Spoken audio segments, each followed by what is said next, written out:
இருந்தாலும் உன்னை நான் ஏன் நினைத்து எதற்காக நினைத்தேன் தெரியுமா? சந்தோஷமான செய்தி. ஆமாமா, அந்த சந்தோஷமான செய்தி தெரியுமா? உனக்கு திருமணம். இல்ல உனக்கு தான் திருமணம். இல்ல உனக்கு தான் திருமணம். உனக்கு தான் திருமணம். உங்களுக்கு தான் திருமணம். கண்ணி இருக்க காலை மணி இருக்கக்கூடாது ஆகினார். முதலில் உங்களுக்கு தான் திருமணம். இல்ல எனக்கு திருமணம். அப்படியா? ஆமா. உங்களுக்கு தான் திருமணம். உங்களுக்கு திருமணம் நடக்கணும். அழகான அண்ணி வரணும். அந்த அண்ணிக்கும் உங்களுக்கும் முதல் இருக்கிற ஆண் குழந்தையை நான் திருமணம் செய்திருக்கிறேன். எனக்கு திருமணம் இருக்கணும். அழகான அண்ணி வரணும். எனக்கு அண்ணிக்கு பிறக்கிற முதல் குழந்தையா நீ திருமணம் செய்து அப்படியே அடிச்சு வச்சுக்க. அவன் வளர்ந்து வாலிப நாங்க தருவாயில் எப்படி இருப்பேன். தடி ஒண்ணு எடுத்து ஊனி போவேன். உன்னை பார்த்து அத்தனை கூப்பிட மாட்டான். வாக்கி நான் கூப்பிடுவான். என்னையா அதுவும் என் பையனா உன்னை போய் திருமணம் செஞ்சுக்குவான். எப்படி திருமண நாள்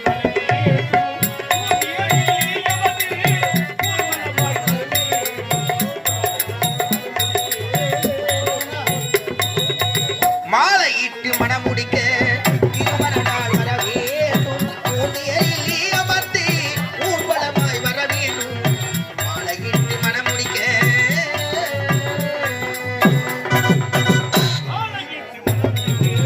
திருமண நாள்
மாலையிட்டு மனம் முடிக்க திருமண நாள் வர வேண்டும்.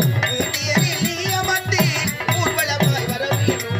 மாலையிட்டு மனம் முடிக்க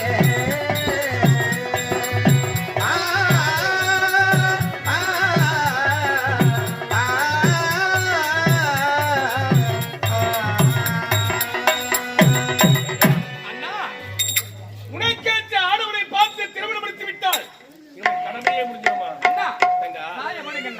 நம்முடைய வீடு இப்பொழுது இருக்கக்கூடிய நிலைமையில எனக்கு திருமணம் அவசியம் தானா?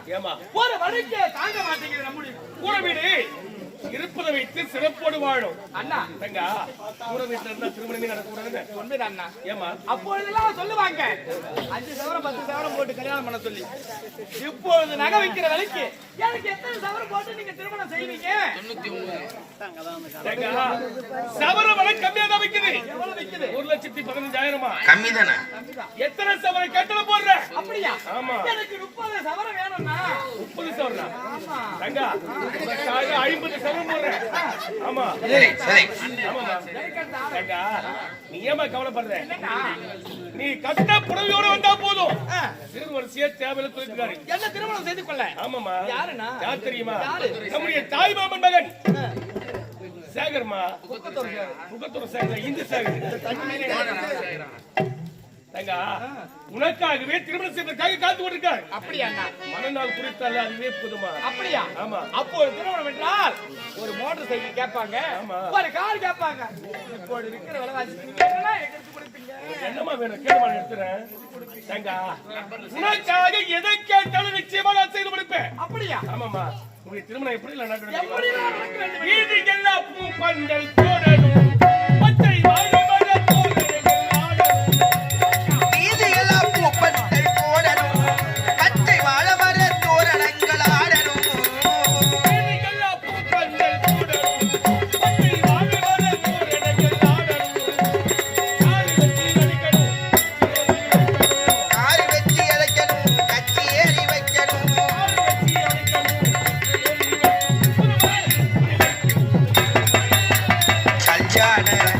கல்யாண சாப்பாடு போடவா, அடி கூடவா, ஒத்து போதவா, நான் ஊருக்கு பார்த்து வச்சு மேல கொட்டவா.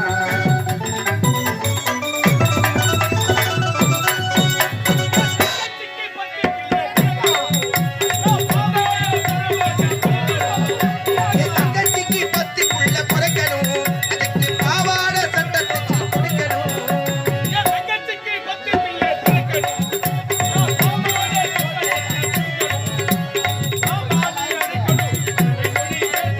மாமாடி அழைக்கணும், மழலை மொழி பேசணும்.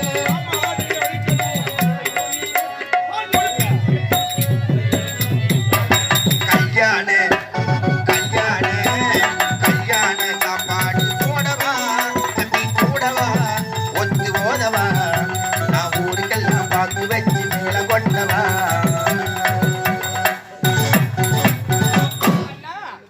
உன்னோடு நான் உடன்படுவதற்கு உண்மைதான். உனது பிறவியில் எத்தனை புண்ணியத்தை செய்தோம். உண்மைதானா? அதனால்தான் பிறவிலே நீ தங்கையாக இருக்கிறாய். தங்கா, அண்ணா, நாம் இருவரும் இப்படியே சந்தோஷப்பட்டோம். கோடி கோடியா கொட்டி கொடுத்தாலும் ஆமா. இப்பேற்பட்ட அண்ணன் தங்கி இந்த உலகத்துல யாராவது யாருமே பார்த்திருக்க முடியாது. உண்மைதானா? தங்கா, அண்ணா, உனக்கு கேட்ட அரவணை பார்த்து திருமணம் செய்து முடித்து விட்டால் அதுவே திருமணம் முடித்துள்ளா. பெண் குழந்தை வச்சுக்கிட்டோம், அடிமடியில நெருப்பு கடிக்கிறதும் ஒன்று. உண்மைதானா?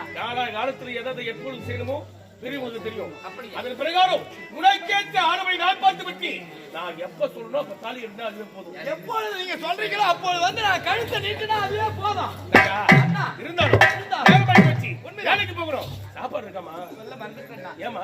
சொல்ல மறந்துட்டேன்னா.